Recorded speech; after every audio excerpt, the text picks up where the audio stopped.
Oh, so to answer your question, how do I do it all as a mom of six children? And the answer is I don't. I don't try to do it all.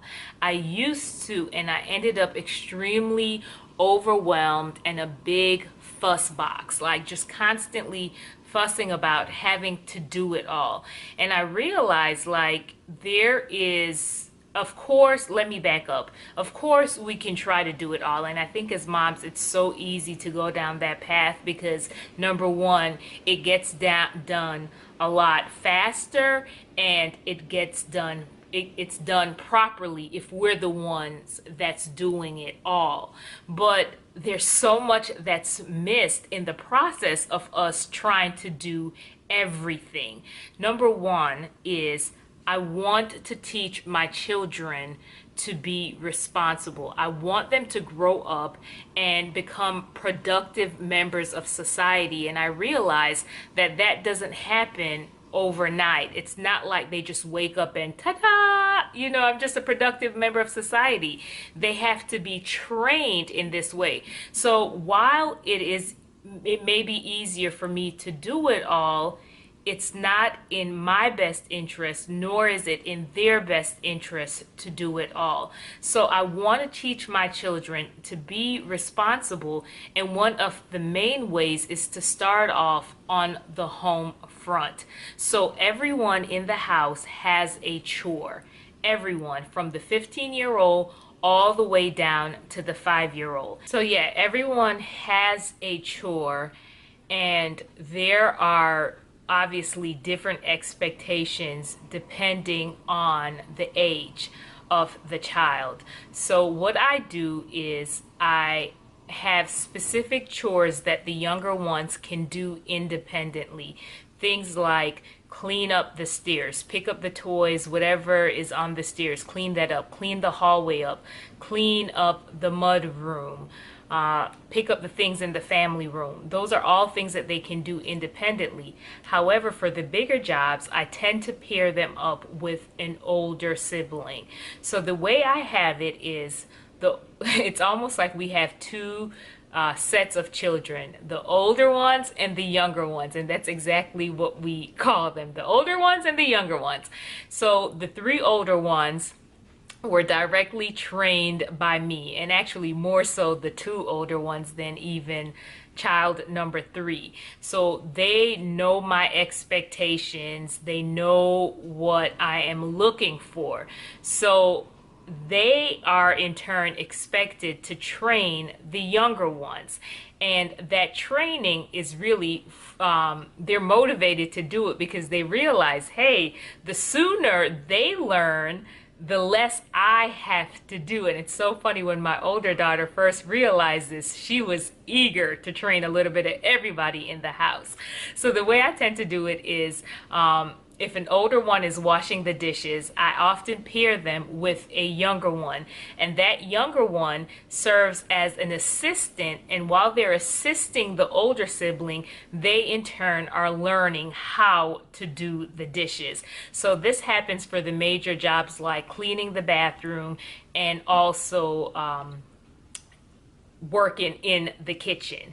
So this helps me in such a great way because I don't have to micromanage everything. And like I said, the older ones know what my expectations are. And I will even say this, even then, there are times where they're done with the dishes and you're like, why is there a pool, a mini pool on my kitchen floor? And I have just learned that, you know what, I can't complain or get too worked up about this because the reality is things happen. It happens in the process of being trained, right? So I pair them up. The other thing is I have tried the different chore charts, printing things out, and it just got to be too much, and I realized I had to find something that really worked well for our own household. So what I do is just very simple. In the evening or whenever it's time to do chores, I will write on a dry erase board that I have on my refrigerator, actually a dry erase magnet, and I just write down what is expected of each child, whether it's their independent job or what they're supposed to do along with someone else. And this just makes it so much easier, because what I found is sometimes when we had like a specific chart, and you would ask somebody else to do something that wasn't on the chart, it would just create just a big uproar, or, somebody may be sick that specific day. And I feel like sometimes the chart just locked us in and it just didn't work for me at all. So I prefer just writing things down on a daily basis. So if someone is not feeling well, I may pull someone else that did the bathroom yesterday to do it again today, and that's totally fine. They just learn to be flexible. So the other thing that I have to say that I have learned as far as chores are concerned and getting my children involved is that I try to have everyone trained in every area of cleaning, washing the dishes, cleaning the bathroom, vacuuming, all of that. However, I have had to just have realistic expectations and be reasonable, and just know that even though they're all trained on how to do it, they may not all do it at the same level. There is one child that is just exceptional at washing the dishes. I mean, she has it. She has it done. She gets it done. Whereas the others, they wash the dishes and it's like, okay, you get a B plus. There's still, room for improvement. And I've just learned that in real life, not everyone does everything perfectly. As an adult, nearly 41 years old, I don't do everything perfectly. There's certain things that I do well and others that it's okay, right? So I try to be realistic in terms of my expectation. Of course, I don't want them to be sloppy, but I'm also realistic about my expectations. All right, so I kind of alluded to this earlier, but I think that it's worth mentioning again. There are so many things out there in terms of what you can do to get your children involved and teach them how to clean up, and I feel like you have to find what works best for your household. So the only thing that we do consistently every night in terms of cleaning up is the kitchen, because that's just gross to me to wake up to a sink filled with dishes and crumbs all over the floor. There are some nights where everyone is exhausted and it's like, let's just go, but that's rare, right? Especially now that I have older children, so there's just no reason why we should go to bed with a filthy kitchen. Maybe when they were younger and I was exhausted, but not so much now. So the kitchen and the mudroom. My husband leaves for work early in the morning, so I try my best to assign someone each night to clean up the mudroom so that on his way out, when the lights are off, he's not stumbling over things. And that's a job that I tend to give to one of the younger three, because it's pretty simple for them to just organize and put shoes away, hang coats up if that's necessary, put book bags away. So those are the only two things, the kitchen and the mudroom, that I do consistently every night. I've watched videos where, parents will say, hey, at the end of the night, we go through our house with a garbage bag and everyone is cleaning up. I'm exhausted by the end of the night, so I don't do that. And I'm not one of those moms that's, sitting there reading 20 books with their children before bed.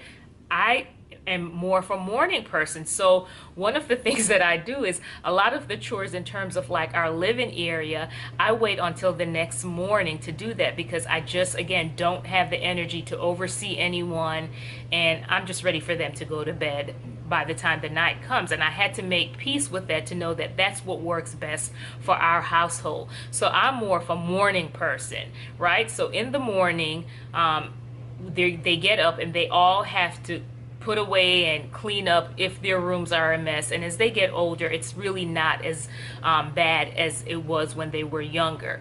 So there's two children that they leave for school later than everyone else.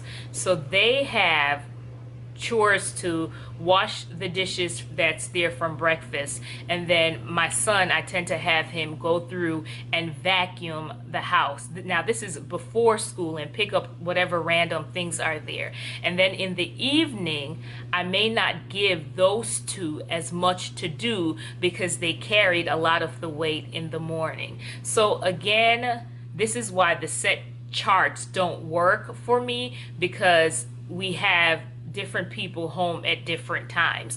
So I would just recommend that you find a system that works best for your family, because if you're trying to do somebody else's system, and it can lead you to become frustrated and you feel like, okay, I can't own this and make it my own.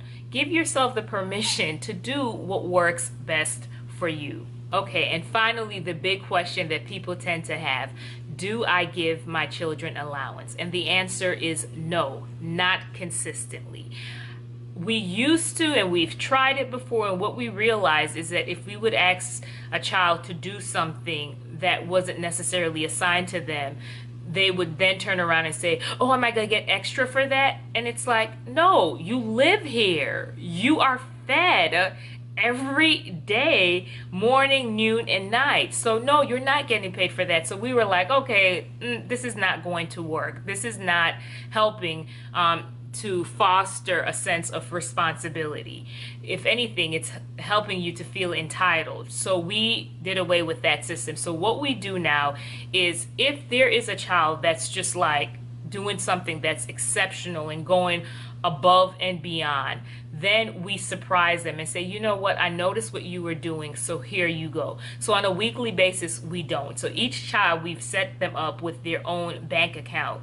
So there are times where they may not even know it. We'll put resources in their bank accounts, and you know, it's kind of cool because each month now they get their statement, and that's going to bleed over into another video just teaching them about finances and how to manage their finances. So no, we don't give them allowance consistently, but we do reward exceptional behaviors. And I think that we've had to explain to the children that, hey, when you do extracurricular activities at school, there's not always this expectations for you to pay your fees. We're paying your fees. So when you're working, that's giving you the opportunity. When you're working in the home, that's giving you the opportunity to get those extracurricular activities funded. Again, we don't want to raise children that are just so entitled. And you know, we do have different individuals in our family, that's extended family, that's very generous, and at times they'll give the children money. So you know, they have money to go to the store and do and shop and do what they want to do within moderation. So no, we do not consistently give our children allowance, but we do look for opportunities to reward exceptional behavior. All right, so I hope that this video helps in some way. And again, I just want to encourage you, Mom, don't try to do it all. You end up burning out, and then you teach your children to just be lazy and to not be productive members of first your family community, and then even just the community at large. So get those children involved. It will not hurt them. If anything, it'll help them and you. All right, you be blessed.